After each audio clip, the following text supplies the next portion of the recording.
day of protest across the country.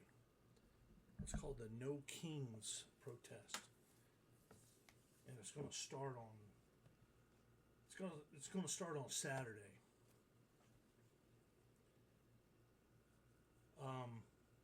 It's a protest that has been planned and organized. It's nationwide. It's in multiple locations.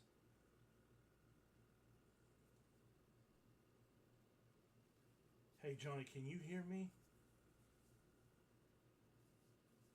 Just like the feed if you can hear me. Okay, cool. The microphone was acting strange.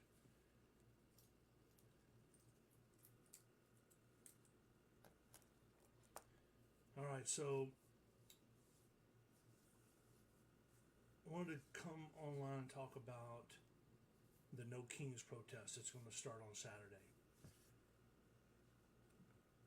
Organizers have plotted this out and planned demonstrations in cities and towns across the country on the same day as President Trump's parade in Washington to celebrate the Army.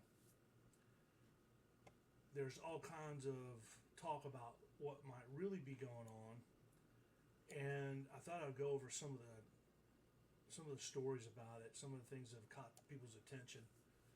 So, this No Kings protest, they're basically trying to say that Trump is acting as if he's a king, right? And they're saying that in this country we have no kings. And I mean, everybody's got to agree with that. No one's wanting to elect a king over here. And their main point is that Trump is opposing the judicial branch and acting like a dictator, right? But what they're not accepting, what they're not allowing to be in the dialogue is that these judges, they're not acting in good faith of the American people. They're just deploying stall tactics, right? It's not on. Everything gets overturned. I don't know if any of this has held any water yet, right? It's just stall tactics, and so that means it's coming down to political maneuverings. And so I ask you, is it right to have political maneuverings across the judicial branch of all branches? Like, I would like to see it to be neutral and not caught up in the politics, but they're beholden to the forces that put them in their place, I guess, right? Like, there's the Obama era ones, there's the Biden era ones, there's the Trump era ones, and there's others. So there's a few conspiracies going on about this No Kings protest. Now, I've got the New York Times pulled up here, which is a decidedly, a little bit of a left bias there. And I wanted to go over some of the conspiracies that are out there. I mean, these are things that we hope isn't going to happen. These are things that we hope isn't true, but they are being discussed out there, right? And the number one is that this day of protest tomorrow is funded by the elites to destabilize our country, right? There's claims that the No Kings protests are orchestrated by wealthy donors like George Soros or the Walton family. And I mean, we're seeing that. Like, that's not. They took out ads and put their names on it, especially the Walton family, right? Like, this isn't, oh, the Waltons are behind it. And really, that lady is not a Walton. She married into the family. Nothing wrong with that, but I believe that the Walton family is probably turning over in their grave.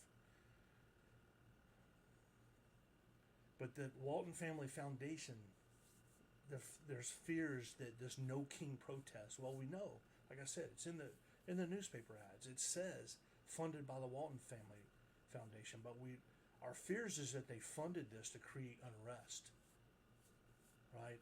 Pushing for increased government control. I mean, is this how social credit scores will come in? What side of the protest you're in? Are we going to have digital IDs? Are we going to have face recognition? There's reports that people are being told to wear a mask. And when I say people, I'm talking about on the left. There's ads where people are organizing these protests, but there's some about getting paid for it. And there's been some people that kind of check into it and go through some of the instruction level. And one of the things they're told is to wear a mask so that they can't be identified. Don't have any kind of identifying anything on you. Turn your GPS off. Turn your biometrics off. I thought that was very interesting. They're telling people to turn their biometrics off of their phones. Like, why would you tell people to do that? Like, what's going on with your phones that just having your thumbprint or a facial recognition, does that mean that it's somehow shared? Or are they idiots overreacting and being overdramatic? I'll be honest with you, I don't know which one it is. I mean, I understand the technology pretty good, and that baffled me. Like, why turn off your biometric access to your phone? But that's what they're asking you to do. There's talk, and this is all speculative here, right? Like, I'm not saying this is what's happening or this is definitive. I'm just telling you what some of the conspiracies are out there. And I'm not even going to get into ones that are too bad. But there are theories that suggest these protests are a CIA-backed operation using what they call color revolution strategies. Those are deployed in foreign regime changes. And there's a thought that there may be a bureaucratic deep state element that wants Trump out. Now, every time I hear this about somebody wanting Trump out, or, oh, he's just too much, we got to get him out. The only thing that I want to tell you is, so you understand how the continuity of government works, right? Like, even if you somehow magically get Trump out, you understand J.D. Vance is going to be president, right? And it just goes on from there. You're not going to suddenly put some candidate up and sneak Kamala through the back door. It's not happening. We have continuity of government protocols. But we're nowhere near that. But people are talking about some of this looks like a color revolution. Some of this looks like if we were in a banana public, we would think this is possibly going to be a regime change. Right? Now, there's also talk about this being a grassroots, right? That this is just an organic grassroots movement. But critics are arguing that it's more like astroturfing. You know what the difference is? Grassroots is organic, real grass, and astroturf is when a truck shows up and lays out your astroturf. It's not real. It looks green, but it's not real. Critics are arguing that the protests aren't organic, but they're astroturfed. Well, groups like Indivisible or Third Act hiding divisive agendas backed by think tanks and large funding to fake public support. And that's what the appearance is, right? I mean, if you look at the maps where all the planned protests are, it looks like this is a massive uprising of the people. Except it's not. We had a massive uprising of the people. It was called the 2024 election. But that's what it's starting to look like. It looks like a divisive agenda backed by think tanks and large funding to make it look like there's public support.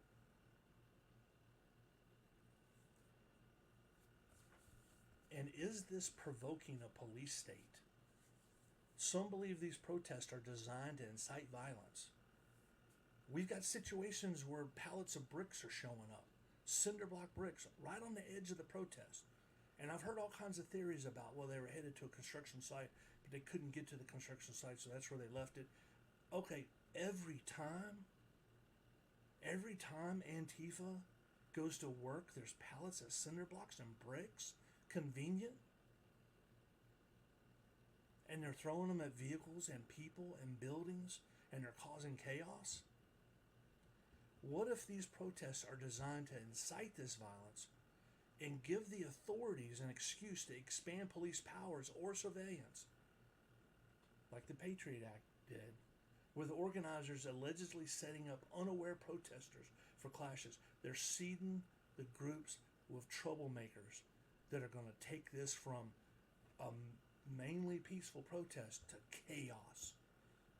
And it could be on both sides. I've heard reports that there are plants already on the MAGA side that are going to be trying to swing baseball bats and really cause division and really get it popping.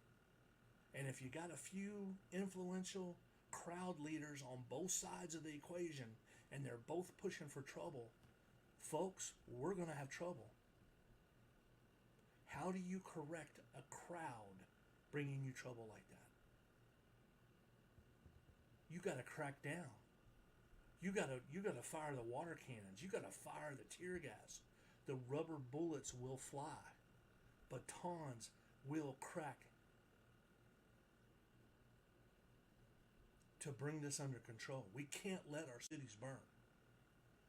Now, I'm not saying that's happening tomorrow, but there's some concerns out there about that. There's some concerns out there because it's happened before.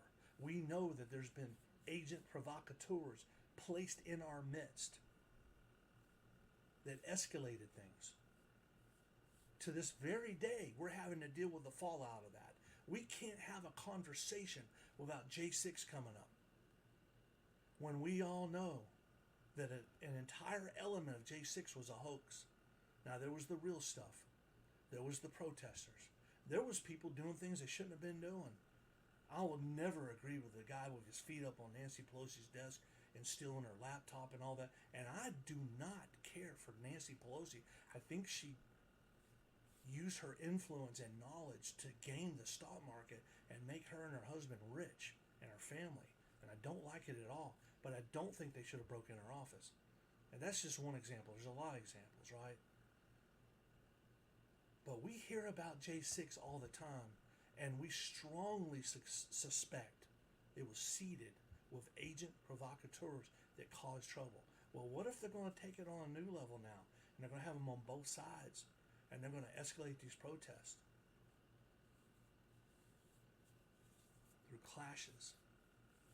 Well orchestrated, well documented. The revolution very well may be televised this time. And what if this has deeper issues? What if this is a Marxist revolutionary plot? There are Marxists among us. There are people that they do not like America. They think capitalism is poison. They want to tear it all down. They wave the flag of anti-colonialism. And I'm going to go on a little stump speech about colonialism. It was nation building. It was empire building. The United Kingdom settled the world. And things weren't always going so great in all those places. And they brought order and structure. And they gave the people in those areas the momentum they needed to keep going with it. But instead of looking at it like that and going that they were trying to help, that they were trying to bring some momentum while profiting, while expanding their empire, like all that's true, right? But it's the same thing anybody else would have done as far as trying to, tax, because that's what it always comes down to, trying to get a tax. But large areas of the world were made better because of colonialism. But right now, if you say that, like probably right now, my live stream's probably getting ready to get shot down, right? But I'm telling you, it doesn't have to be the full negative. It can be bringing order and structure to this world. And that crosses all cultures and all races. And it was how the planet Earth was before these empires developed. You think North America was a paradise of peace and understanding before it was colonized? You think that things were going great here? Yeah, there was some pockets where there's just, hey, let's grow some corn and catch some fish and live a good life here. But for the most part, it was slaughter back and forth. This tribe wiping out this tribe paying them back, raids, stealing their women, their children, their horses. It crossed into Mexico. Spain was behind some of it. Mexico was behind some of it. We, and I'm talking about America, brought order to the West where there was chaos. We brought order to the East where there was chaos until we started the Civil War. But these political revolutionary plots, they come up from time to time, right? And what if this No Kings event, which, to tell you the truth, I want to always refer to Trump now as King Trump because they said no kings. Pardon, why would you riot or be any part of the riot or even be anywhere near there? Sonia, you're right. But I can tell you this. We're sitting there at lunch today at Benihana. The only reason I was eating there is I had some gift cards. They're about to expire, so we burned them today and ate a very overpriced but good lunch. And as we're sitting there, you know, my phone's beeping. My wife's phone's beeping. We're looking at each other's phone like, why your phone beeping? And guess what her texts were? Asking her if she's going to attend the No Kings rallies around the Houston area. I don't know how her number got on there. Probably because she's a public school teacher. But Marxist groups could very well be behind these protests. And they're using No Kings as a front to spark a broader revolution. And have you ever heard the term useful idiots? As bad as I hate to refer to anybody as an idiot, I'm beginning to understand just how many useful idiots are out there. And these Marxist groups use participants that are unaware of the true ideological goals. Do you understand that if you want to remove a sitting president, if you want to overthrow the government and put in your own agents because they're the only ones you can trust, do you know what that means? That's anti-American. It doesn't matter who's in that office. He's duly elected through our democratic republic, and you support that office and voice your dissent and peacefully protest and do grassroots community canvassing to build a coalition to get the candidate that you want in office next time through the power of the people. You don't try to remove a sitting president. If you do that, you're anti-American. You are treasonous. There was a time, and I'm not even going to talk about it much right now because TikTok will probably ban me. They probably got a finger on the trigger right now. But there was a time when that stuff would be stomped out early and often. We did not let it fester.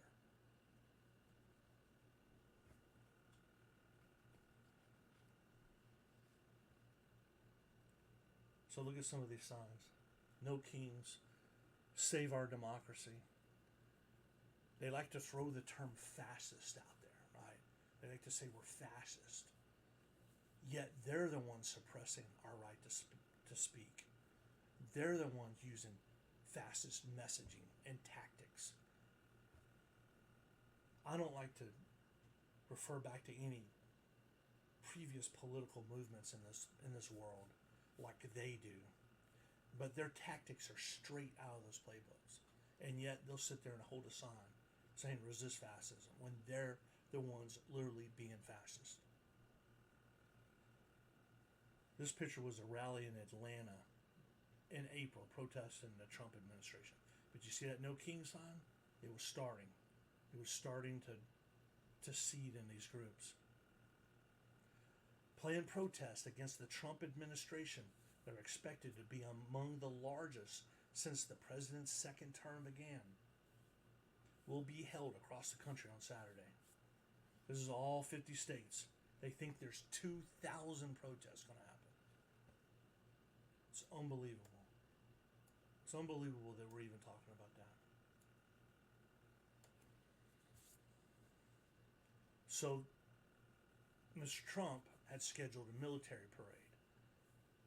Now, of course, He's acting like it just his birthday, his 79th birthday, just happens to coincide with the Army's 250th birthday, which I think that's just awesome all the way around. Of course, if if he were to make any connection between his birthday and the Army's birthday and the celebration, everyone's just going to dump on him, right? Everyone's just going to dump on him and say how arrogant of him to have this parade on what amounts to be his birthday. But it is the Army's birthday. So here are some of the groups behind it that are visible. These are the groups that we know about. Indivisible, the American Civil Liberties Union, 50501.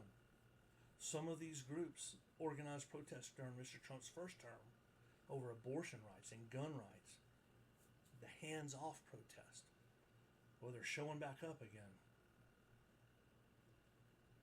But this No Kings Coalition has branded this a day of defiance. Okay, everybody, I just wanted to go over this, talk about what could be happening tomorrow. I know there's a lot going on in the world right now with Israel and Iran, Ukraine and Russia. Some interesting tactics being deployed, things that are having to make us wake up and think about, could these near-field deployments happen in America? Because we've always been isolated, right? And unless Canada or Mexico is going to come after us, we're really largely isolated. Things are changing. Things are changing, and we've got to be careful. We've got to be aware of it. We've got to be careful. Y'all have a good Friday.